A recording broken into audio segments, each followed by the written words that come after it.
Hello, everyone. Happy Independent Bookstore Day. Welcome to our event with Amor Towles. We're thrilled to have you here. Thanks for joining us. Thanks for having me. Uh, Let me just do a brief intro for those who don't know you, although I'm sure there are very few of those. But Amor is originally from Boston. He now lives and writes in New York, where he lives with his family. His first novel, Rules of Civility, was published in 2011 and was a New York Times bestseller and was named by the Wall Street Journal as one of the best books of that year. It was also translated into more than 20 languages. His second novel, A Gentleman in Moscow, which I'm sure you all know, came out in 2016. It was also a New York Times bestseller. It was on the New York Times bestseller list as a hardcover for over a year. We waited for that paperback. The booksellers are waiting for that paperback version like nobody's business. It was named one of the best books of the year by all sorts of reviews, the Chicago Tribune, the Washington Post, the San Francisco Chronicle, NPR. It's been translated into over 35 languages, including Russian. And it's also being made into a film starring Kenneth Branagh. So thank you again for joining us. Thanks for having me. And thank you for being such a consistent supporter of independent bookstores and of Independent Bookstore Day. So this year, part of what Independent Bookstore Day is authors contribute exclusive books and literary items that are for sale only at independent bookstores on this day. And this is what we have from Amor this year. It is a beautifully designed and bound copy of his long short story, You Have Arrived at Your Destination. Every single one is signed. I have pictures of you in that warehouse. Yes. Your wrist must have been. But it's just gorgeous. I couldn't be happier with how it came out. And the story is phenomenal. So that's what I want to talk about first, is a little bit about that story and just a little bit about this edition and your feelings about that. But so this book is sci-fi-ish, and it's set either in the near future or in a slightly altered present. It's a very familiar world that's like off-key. I mean, you can better answer that. I like to think of it as 5 minutes in the future. 5 minutes in the future, right? Okay. So yeah, it's all recognizable. It's our world, and then it's a little bit, right? So I just wanted to ask you how you came to decide or develop the world of this book, or of this story, rather. Sure. So I think, for all, like so many of us, as a kid, eventually my interest in reading accelerated when I discovered a certain author where I just wanted to read more and more and more of that author. And really for me, Hardy Boys was number one, I suppose, where I really was reading through the series with great, excitement as a very young person. But kind of at the first sort of one more step up in terms of seriousness, or a couple of steps up in seriousness, was the writings of Ray Bradbury. I think my mother gave me The Illustrated Man. The sort of wonderful it's really sort of a collection of short stories in essence, where the premise is that they're sort of at a carnival, there's a tattooed man where at night the tattoos come alive and you can kind of see the stories that each tattoo represents, and which itself is kind of a great fantastic notion. And within, for those of you who haven't read Ray Bradbury's work, clearly one of the great American writers of fantasy and science fiction, dating back to the 50s and 60s, that his writing did span kind of, horror, kind of slight, horror type situations with witches and ghosts and that kind of thing. But a lot of it did deal with kind of every version of science fiction that you can imagine, from, space travel to time travel to, the effect of machines on human life and all those kinds of elements. And then I think my interest in that book was so strong that for my birthday, and I don't know, maybe I was 12 or something like that, my mother gave me, which just came out, the collected short stories of Ray Bradbury, which was like this thick. It's kind of the first time in my life where even the notion of like a whole body of work, which we called the oeuvre, in the academy or whatever, but the idea that, oh my God, you can start at the beginning and work your way through this sort of decades of creative effort by this person, follow threads and just keep going and going and going. And so it was a very exciting possession, to have this and it was probably one of the first hardcover books that I'd been, given, certainly sort of an adult sort of feel. And so now my interests moved, I have an interest in science fiction. It's not been my focus, as either a reader or as a writer. But I have a great fondness for the genre, much as I do for noir and for sort of hard-boiled detective writing in the American canon. So at any rate, with kind of that as a background, I in between novels, I do like to write short stories, and I do that partly because when a novel I've finished and it comes out, whether it's Rules of Civility or Gentleman in Moscow, I do tend to spend, if you're lucky, and you're invited to, if your book is gained the interest of the reading public, and you're invited to go speak about the book in different places of the country, different independent bookstores. My inclination is if I spent 4 years writing a novel, I should be willing to spend a year helping that novel find its audience and visiting the independent bookstores who really, who introduce my work to readers. That's the wonderful thing that the independent bookstore community does in a way that there's no other way for a new writer or a new book to find its audience.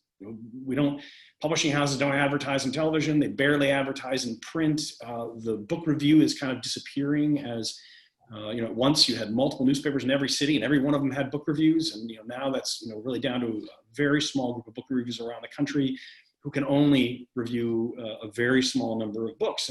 And so the discovery of new literature and nonfiction in America really begins at the independent bookstores. For those of you, I'm going to take a quick side track here because many of you don't realize this. When you finish a book, whether it's Eric Larson finishing his, Splendid in the Vile, a work of nonfiction, or me or Ann Patchett finishing a novel, a version of that book, like a paperback version, is sent to the independent bookstores across the country at least 6 months before the book is slotted for publication.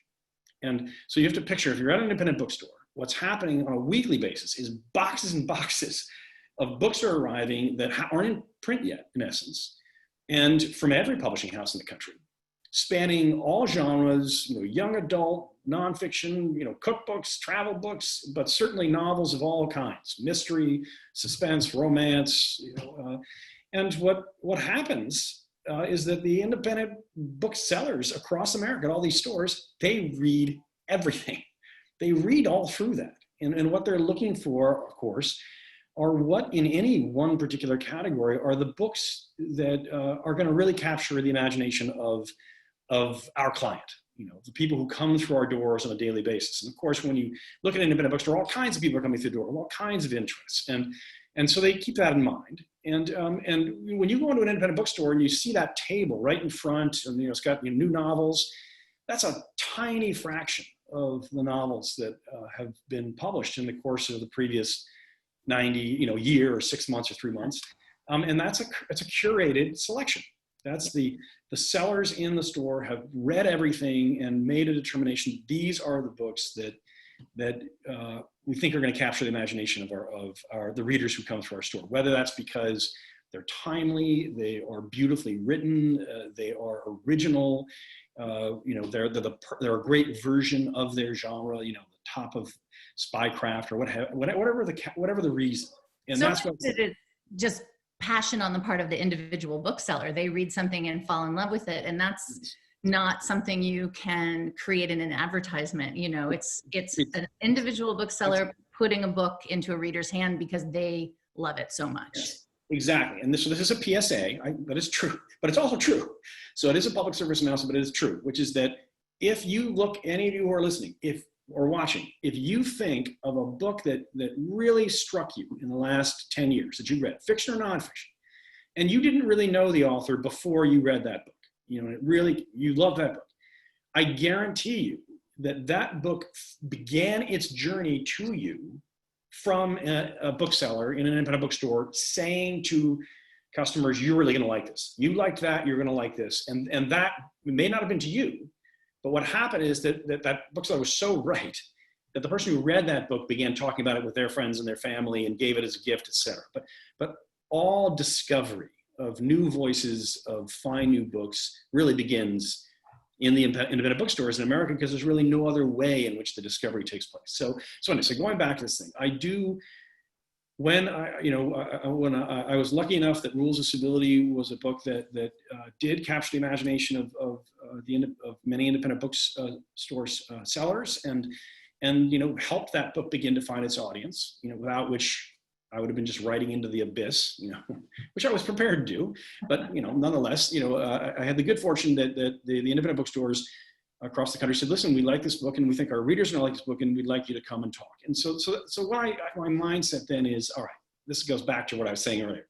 If I'm going to spend 4 years writing a book, I should be willing to spend a year traveling the country. I have the great fortune to be invited to go to these stores and talk to the readers there about the book, and answer their questions and cross my fingers or what have you. And now it's very hard when I'm doing that to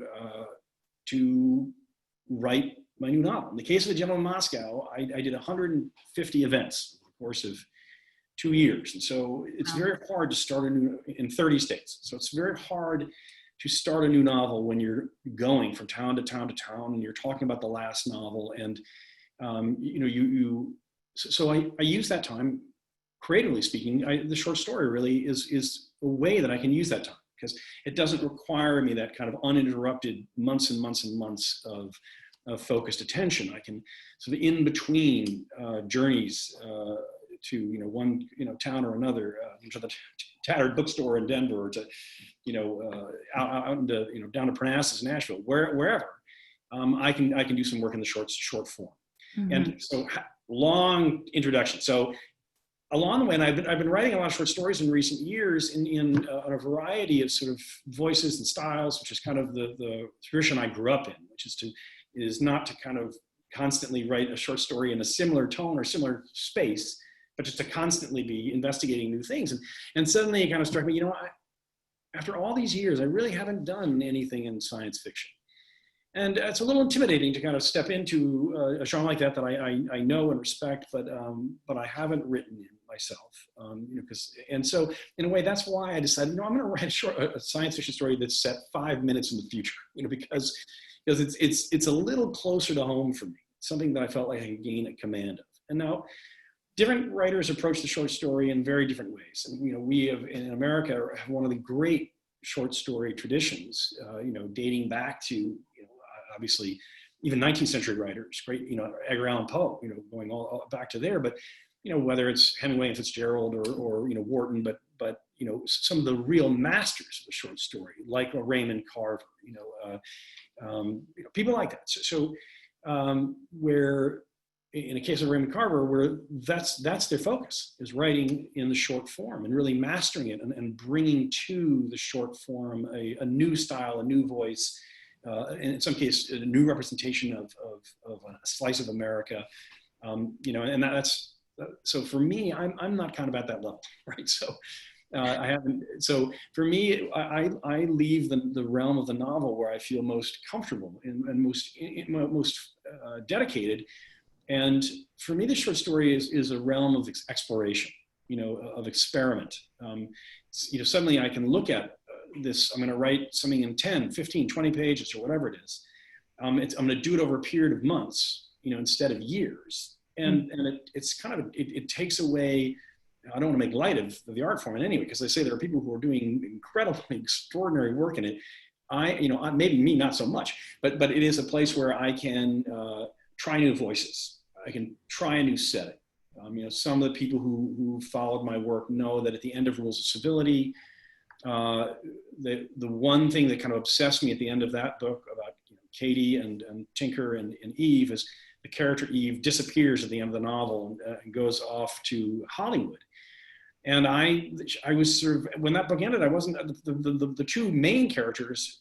I felt I told you everything I needed to tell you about them. But Eve, I was sort of, oh, what happened to her? So I ended up writing short stories about her in Hollywood, and each one sort of 6 short stories. Each comes from a different voice, and it's a slightly different tempo, a slightly different style. And that's a way for me to begin to investigate what is my way of talking about Los Angeles in 1938? What is my way of talking about a detective in that case? You know, an old retired police detective is one character, who tells one of the stories, a photographer who, you know, sort of a sleazy guy who hunts down compromising photographs of actresses. You know, what would he sound like? And what's driving him? And so each one of those is an opportunity to experiment in setting, in tone, in point of view, and maybe that becomes valuable later. And so this story was a version of that, but in science fiction. Yeah. So if you have sort of stories coming out of novelistic worlds that you've created, has it ever worked in the opposite direction where you start what you think is going to be a story and you realize this needs to be a novel? I definitely, like in the case of the Even Hollywood stories, I think a great deal about blowing them into a novel. I mean, I think I thought a lot about that. I may do that.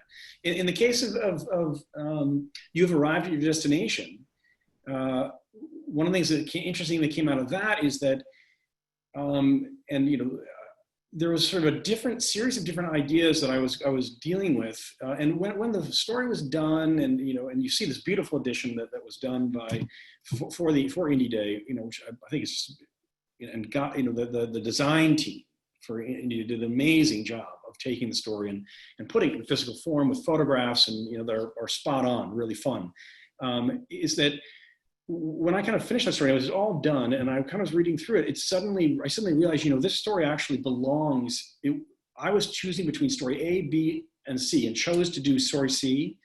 But in retrospect, those 3 stories really belong together in some way.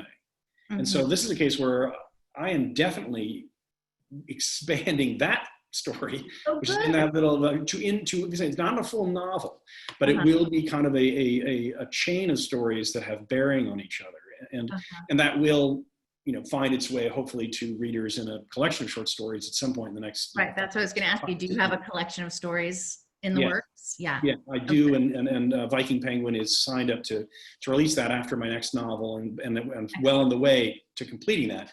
But so that was kind of interesting to see. You kind of write the short story, and you're like, oh yeah, there it is. And then you're like, wait a second, no, it's not quite right. It's not, you know, there's more there that belongs there, more angles that should be told, and more themes that should be realized in fuller format. Yeah, and this is a long short story. I mean, in this book is, you know, whatever it is, 70 pages, I think, and it's 100. So. Yeah, small. I mean, right. It's a specialty book, but you know, it is a long short story, and I thought about a novel as soon as I read it. A little bit more about this particular story. So it deals with the idea of alternate futures, and each alternate future that these parents can choose for their hypothetical baby. This is sort of takes place, like you said, 5 minutes in the future, and in what we, you know, assisted reproductive technology world. We don't want to give away everything here. Quite exist. That's just the setting. But you deal with these sort of alternate futures, and each one of these futures is deeply flawed in some way, and there were so many interesting questions in here about like what is a good life, and what you might sacrifice in one area for success in another. And I was just interested in your, you know, how you were thinking about those ideas as you wrote this. And it's so rich. Yeah, thank you. You know, I do think that the science fiction as a genre, and this is true in film too, and television in a way, but certainly in terms of the short story and in the novel and science fiction, it is a genre which has really lent itself to. It turns out that if you imagine what the world's gonna be like in the future, or you imagine the future the present if it was a little bit different, or you know, the power of a technology or time travel, any one of these things, it's kind of is part of the mechanics, the inner mechanics of some of the the exploration in science, and what we call science fiction, they lend themselves to examining the meaning of our own experience right now. You have this kind of this maybe that's just so obvious, right? But you go and you write about a society on a different planet. Inevitably, it's circling back, and it's beginning to comment on, wait, what is our world, and how do we approach that? How do we interact with each other? What is our relationship to government, or to the media, or to any of these things, as we look into this otherworldly environment that is somehow similar to ours but changed? It prompts this reversal, right? And that's part of what makes science fiction so exciting and so politically potent. It tends to gives these ideas that make us look at ourselves from a philosophical standpoint. What is the meaning of the self? What is identity? What is time? What is memory? These are classic investigations in sci-fi that are very profound in terms of how we think about the human experience. Mm-hmm. And so, yes, I think in this case, I think it's very, that you're right, it is a sort of a fertility clinic is kind of at the center of it. And it is an opportunity to sort of start thinking about what would my child's life be like? How can I influence that? And then what would be the expected outcomes? What would be the unanticipated outcomes? For the good or bad, and so yes, it sort of starts to, as I say, cycle back in how we think about parenting. Let's say, I'm a parent, so it's natural to have that be suddenly a topic of investigation from a more philosophical sort of viewpoint. Right. But yes, but it's also a fun story. It's not. I don't want to. We have a question here. And it sort of jumps off from what you were just talking about, how the science fiction world is actually a reflection of our real world and everything that's going on. And is given this fraught times we live in, do you feel obligated to write to this moment? Or do you avoid politics and fear and division? And how do you tune out or tune in the present world as you write? It's an excellent question, and to be honest, I've thought more about it in recent months than I've really thought about it in years. And different writers approach their chosen craft with different intentions and with different sort of patterns and different goals. And for me, I am very wary in my own writing to attempt to write fiction which is timely. I avoid it at all costs. Now, I look at, there's obviously in the nonfiction realm, a lot of nonfiction is defined by its timeliness, right? We are reading it because it is someone, it's Ta-Nehisi Coates speaking about, the African-American experience in America today and with the heritage of it and where it's going. And that's, has great, that's part of the reason that's a timeless book and it's as well, but it's about the times that partly that is addressing or driving a book like that. And you have novels that to some degree are focused on the times. For me, it's something that I avoid. And so, I'm kind of in the opposite direction, which is that when I've been writing since I was a kid, and I have many books that I have are at various stages of development. Uh-huh. I have more novels that I will not live long enough to write the novels that I would like to live. And that's when I have this pool of ideas, some of which I might have be on a note card, some of which I have 10 pages of writing, some might have 50 pages of notes on this idea. And so when Rules of Civility was done and I was like, what am I going to do next? And you kind of start to sift through all these different ideas I've had. And naturally you kind of look at the ones where you have the most notes, because that's probably an indication that it was an idea that grabbed you and wouldn't let you go. You kept coming back to it and adding another page. You go on a long drive and you're like, oh, that idea, what if this happened? Or you go back and add to that note, let's say. So maybe I got down to 5 things where I had a lot of notes. And there was, guy gets trapped in a hotel for, long period of time in Russia, and one of the first things when I kind of pulled that note out of the pile was, oh yeah, this is great, because this is definitely not timely, it could not be. And like one of the things I love too is I love when the premise of something I'm working on is a terrible pitch. Like that's really makes me happy. Like, so you can go to, your editor says, well, we're going to publish your next book. What do you want to do?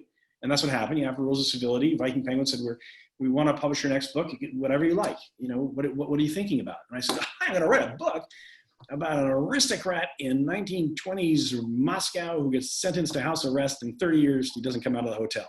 And they were all like, what? Really? And I'm like, yeah, it's great, But part of the reason I love that is because it sounds terrible as a pitch, I mean, that's, and so, and why do I think that way? Because there's something about separating the mission, the premise is the mission suddenly.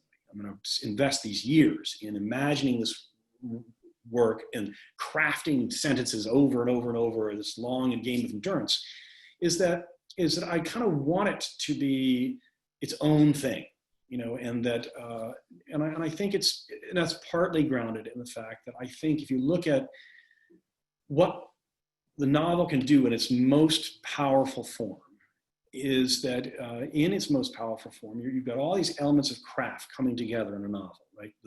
The obvious stuff, like you have to have mastery, if you're going to do a novel well, you have to have mastery of setting and plot and dialogue, tone of voice and perspective, but also poetics of various kinds, allusion and metaphor and simile and allegory, are all and references to history or to other bodies of work, pace.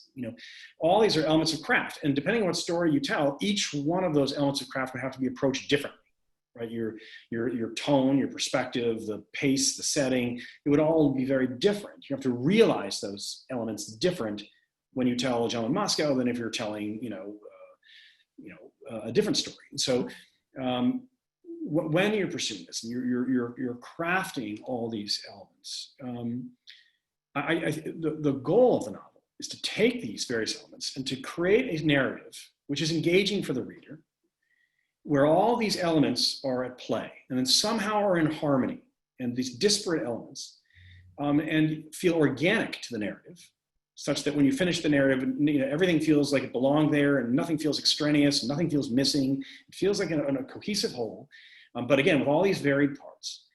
And what that does, what it allows, is for the novel to become a machinery of meaning, which is but what I mean by that is that you read it, you enjoy it, but all these various allusions and metaphors and poetics and the perspective of the characters and the sort of the ramifications of their actions, the feel of the settings, all these elements somehow can inform different readers with different feelings, different insights, that they can actually point to the text and say why they have that feeling or why they have that insight.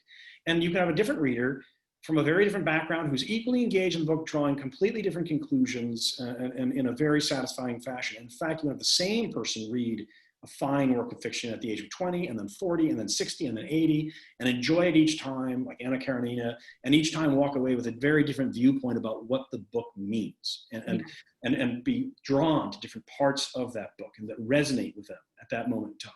And you can, of course, Shakespeare is the penultimate of this, creating a narrative that is so layered, so nuanced, with so many elements in harmony, so engaging, that 500 years later, we're all still reading it and finding new things to say with equal, enthusiasm and vigor. So, that's kind of the ideal, right? That's what you're striving for. And that's what makes a book like that timeless, is when that works, suddenly Shakespeare can be read across the centuries because it's not ground into a particular point he's trying to make or a particular connection to the events of the day.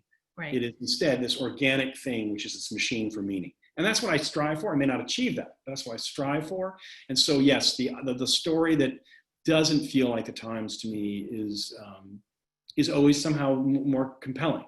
Because it's going to give me the chance to try to create this kind of harmony of parts that is not grounded in this moment in time. Right. So we have a bunch of people here asking for you to talk about your next novel, both what it's about and when it is coming out. Yes. Okay. I've been working on I'll say, first of all, I'm an outliner. So I kind of, as I was talking about a few minutes ago, I might have a premise and I think about it over a period of time, maybe over years. Eventually I decide, okay, I'm going to commit to this. And then I start to outline it in great detail, generally for, at least a year. And then I start to go in the process of writing chapters, one chapter after another. And so my new book is about three 18-year-old boys and an 8-year-old boy who go from Nebraska to New York City in 1954. And the whole book only lasts over 10 days. And I am basically finishing day 7. So to give you some perspective on that, so I've got 3 more days to go. I know everything that's going to happen in those 3 days. And that'll be the fastest writing out of the 10, because that's the way it works for me. I know everything that's going, and you're laying all this groundwork of setting and perspective and themes and images. And when you get towards the end, you can sort of feel it taking off under its own momentum as all these elements are coming to their natural fruition. And so kind of that's where I am, which means that I would hope to finish the first draft in the course of the next 2 months or so. And that means if I'm lucky, if all goes well in the editing process, then that book would appear in the fall of next year. Oh, good. If it does not go well, if my editor doesn't like the book, or we collectively agree that there's got problems, then you go, the editing process will take longer to get the book where it belongs, and then you might tip over into 2022. But I'm targeting. I would hope it would come out at the end of next year. This isn't a question, but you have a fan from South America who really wants you to go tour there for your next book. I'm not sure which country he's from. He just says South America. Let's see what else. Somebody wants to know whether your kids or children have read your books and whether or not they think you're cool. Oh God, no, they definitely don't think I'm cool. I know that. But I have 2 teenagers, so they shouldn't think I'm cool, right? I mean, that's the last. Their job. Yeah. Not to. There's plenty of cool things that they're interested in, and I do not have to be one of them. But they are as supportive of my work as my wife is in many ways. They're glad that I do it, and they give me a lot of latitude, and also keep me in check, right? By making sure that I don't take myself too seriously or anything like that. Because that's what teenagers are for, right? Children are there is to remind you of the fact that you're not that special. And so yes, they do that, and that's healthy for an artist too. Yeah, but they do read your work, so that's yes. Pretty good. Yeah, as teenagers, yeah. So Mary Lou wants to know how you handle disagreement with editors if you're not seeing things the same way.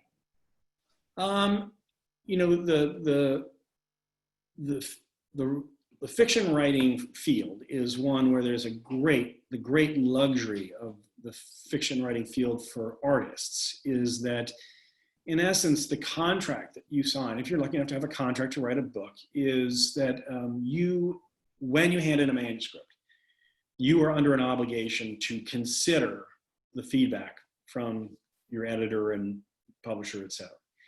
But that's about your responsibility. Now, so meaning you can, after consideration, say, you know what, I feel good about what this is, and I think that I understand your point, but I think your instinct is wrong, and you have the right to, which is appropriate given the artistic craft of a novel.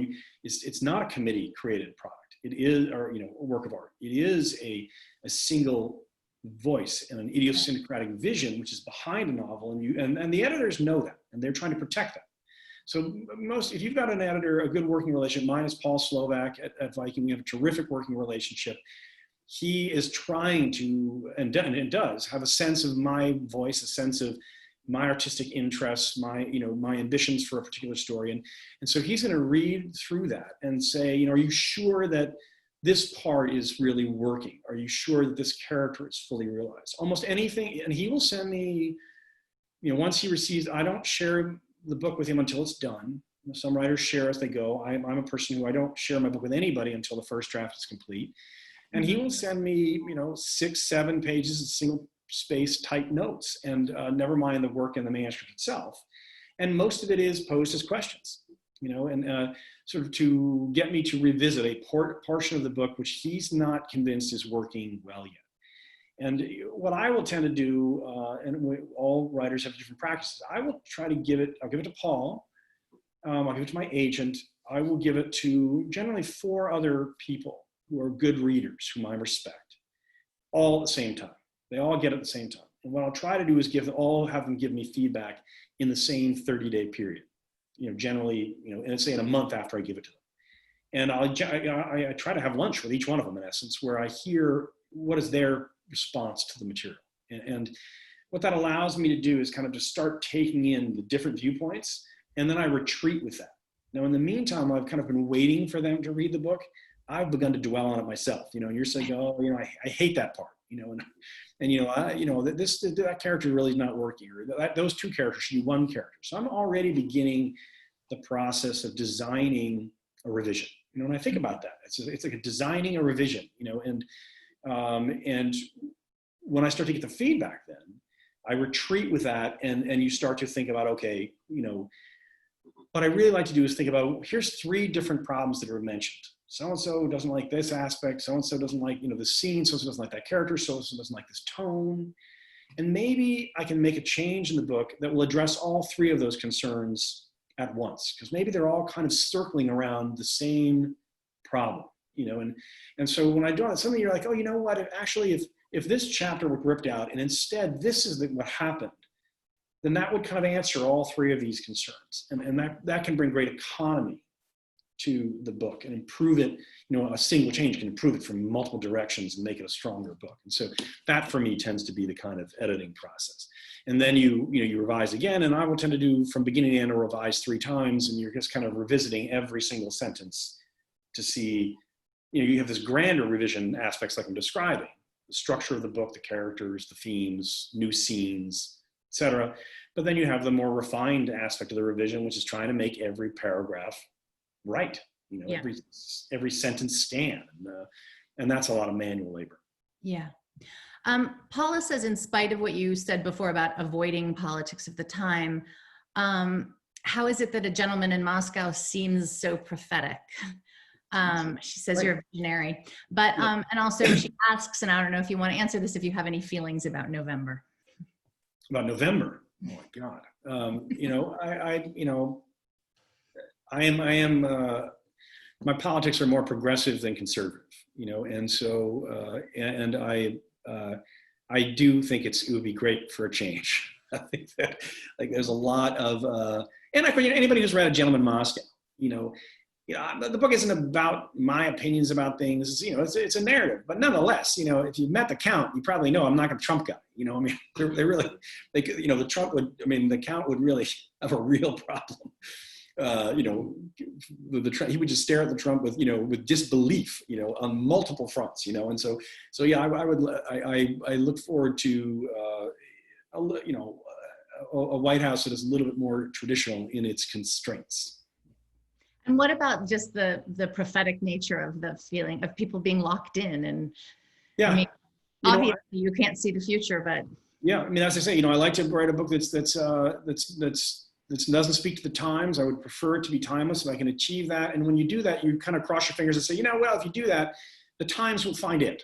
It's kind of the way, I think about it. And I did think about that, it may not be for everybody for now, but, the times will kind of find it eventually. And then you kind of have the coronavirus. I was like, well, that happened much faster than I thought. Suddenly you're getting emails from people saying, oh my God, I suddenly feel like the Count. I've been in my house for 3 months or 4 months. And reading the book has resonated with my experience, and that's very moving as a writer, as an artist of any kind, to create a work that where the readers find some kind of resonance with their own lives is very satisfying. And so yeah, if you go to amortowles.com and hit the contact page, an email comes right to me. And so yes, we in the modern era, you do have readers who can reach you on a daily basis to share with you their experience with the book. Yeah. And thank God, it is the natural aspect of human nature that more people are more inclined to share something they like than a complaint. So it's on the whole, it's a nice dialogue to have. But yeah, it is very moving just to see how the book has kind of been discovered in the quarantine era in a different way. Yeah, we definitely have some comments here saying that that book really resonated and felt very reflective of their quarantine experience. And also, um, people want to know what your quarantine experience has been like, and how it's affected your writing. You know, it is no, you know, none of us would wish COVID on America, you know, for any reason, right? I mean, it's been terrible. Had a terrible impact on the nation in terms of the loss of life, in terms of the economic disruption, and but you know, in the scheme of things, yeah, as a writer, it is you have the good fortune that it is less disruptive to your daily process, your daily job than, you know, if you're a restaurateur or a waiter, you know, or a cook, you know, or a travel guide, or working in a hotel, you know, made in a hotel, you know, it's ripped your daily, you know, the fabric of your daily life right out from under you, and so yeah, you know, I'm at the luckier end in terms of how you go through it, because I was writing anyway, and I continue to write, you know, through the process. Yeah. And then what about reading? I know that when when shelter in place first started, people found their attention spans wavering a lot. I've talked to a lot of writers and readers that just couldn't focus on books. Did you have that experience at all? Or have you been reading more or less? Or has this experience not really changed? The more, because I'm so deep into the first draft of my novel, that's a much bigger impact on my reading behavior, frankly, than quarantine. In that when I am deep into writing the first draft of a book, I try to be very careful about what I read, because you don't want to read something that you may anticipate this, but maybe people may anticipate this, but maybe not. The thing that you're really trying to avoid is reading something that's too close to what you're doing. You know, is you don't want it to suddenly, because suddenly you read a scene and then you're like, oh, dang, you know, that's what I should have done, or, you know, or I wrote a scene not too different than that. Now I have to rip it out because it's too light. You know, you just don't want to be in that game. You know, and now I got to be different than that book. You know, so you know, I will try to read sort of either I'll read, you know, suspense type stuff, which I enjoy doing, particularly in summer. You know, I will read, well, you know, this is Richard Stark, the great thief, the amoral thief Parker. You know, this is the University of Chicago collection of his books, which I read in the last 2 summers. I read them chronologically. It's been a great, it's been a blast. You know, I'll do that. You know, and up there, that's Nero Wolfe, the detective from Rex Stout, which again, goes date back to the 30s and was great fun. And I read in New York, and I read those. You know, I read those chronologically over a period of summers. But, you know, I'll do that kind of thing because that doesn't really interfere with what I'm trying to do in the novel. But from a literary standpoint, one of the things I like to do is I'll read around the space that I'm writing about. So, you know, my novel, as I said, is set in 1954. And so I kind of read, as I was beginning to write and leading up to it, I read a number of novels or books from around that time frame in very different styles, not my style. Yeah. Because as it turns out, you know, Flannery O'Connor's first collection of short stories is from 54. James Baldwin's Go Tell It on the Mountain is from 54 or very close to it. And Giovanni's Room is soon after that. So you can read that early Baldwin as an overlapping. The Man in the Gray Flannel Suit, which is it was a huge phenom of a book in the 50s and early 60s. It's kind of the first book, it was kind of the Mad Men era. You know, it was describing these guys coming back from the war and donning gray flannel suits, wearing fedoras, taking the train from Connecticut into Manhattan, and kind of living identical lives in this post-war boom in the city. And so, you know, I read that, and I read some noir from the mid 50s, and they're all, you know, being written at the same time, but very different, and that's, you know, fun for me because you're kind of getting this sort of weird vibe about the era, even though none of them are writing in my style. Right. People want to know what some of your favorite books, sort of all-time favorite books are. Let's save that for the end, actually, because there's 2 related questions. One is, were you surprised, and how did you feel about this unprecedented success of A Gentleman in Moscow? And the related question is, what is the role or the importance of your readers slash fans in your life? I didn't. Of course, you're to have a book find its audience and to be read is very, again, very satisfying as an author, and you try to take that in with as much. You try to take it in try to learn humility from it. It is a real luxury and a gift to be in a position where readers are reading your work and talking with you about it or each other about it, or it has meaning in their lives. That's why I'm 55. I spent my whole life hoping to achieve that, right? So I've been writing since I was a kid, and so yeah, that's very, it's humbling and satisfying at the same time. In terms of thinking about the reader, what I do is it's a little. This is the way I think about it, which is that as a writer, when I'm going into a new project, like the book I'm working on now, or A Gentleman in Moscow, or Rules of Civility, any of them, is I try to write the first draft for myself and nobody else. So, I don't think about whether it's going to be popular or enjoyed, whether it's how it fits in the competitive landscape, whether it's like other books. I don't think of whether it's going to make money. I just don't think about any of that. And I really try to keep the focus on writing it for me. And I include in meaning that I give myself a long leash, as it were. So I will follow flights of fancy in the writing. I will overwrite. I will be redundant. I will be vain. I will be boring. Anything that the impulse is grabbing me, I will follow, even in the midst of it. I'm like, ooh, this is not the right direction. But just to write it out, and because I want that initial draft to be as sort of fully realized as the full energy of the imagination that is deserved by that story and its characters, and all the quirks that would come out of that. And then what happens is, when I start to revise, in that phase I was talking about earlier, no one's read it yet, and I start to hand it out to a handful of people, and I begin the process of revising.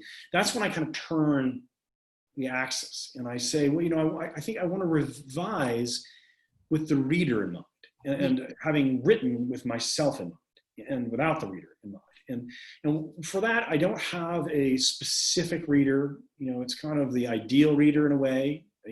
Maybe it's, sometimes the reader for me is, a hero. I'm writing, for Herman Melville, or Faulkner, and I, want to write in a way that they wouldn't throw the book at me, or whatever. But it's also just the general reader. It's whoever is, nice enough to listen today. And what I mean by that is what I start to do in the revision is, I say to myself, if someone out there is going to buy this book, they're going to spend money on it, and then more importantly, they're going to spend time reading it. They're going to invest time and part of themselves, their energy, their emotions, their attention span. It's going to take the place of something else they'd be doing. If they're going to do that, then I owe it to them to take this unwieldy manuscript full of vanities and flights of fancy and redundancies, and to clean it up, which is to make it sharp, to make it original, to get rid of cliches, to get rid of parts that have no business being there, to go through the drudgery of taking a 20-page chapter that should be a 10-page chapter and doing that, turning it into a 10-page chapter, which takes a lot of time and effort, and by reading over and over and over, and by getting the verbs right, getting the adverbs right, and all of that and that's I think so that's kind of where I make that transition. I do the editing is for the reader, whoever that is, and that's the way I strike that balance. Mm-hmm. Well, we have about 5 minutes left, so I want to take that time to revisit the question about kind of favorite books of all time, or most influential books. And then I also want to ask you about bookstores that you love. And you did talk about indie bookstores at the beginning, but just as a reader, what your favorite bookstores are. Yeah, well, I mean, of course, well, not of course. I live in Manhattan, for those who don't know it, and one of the great luxuries of being in Manhattan today is that we don't have one or two or three independent bookstores. We have 6, 7, 8. Particularly when you're willing to cross a river.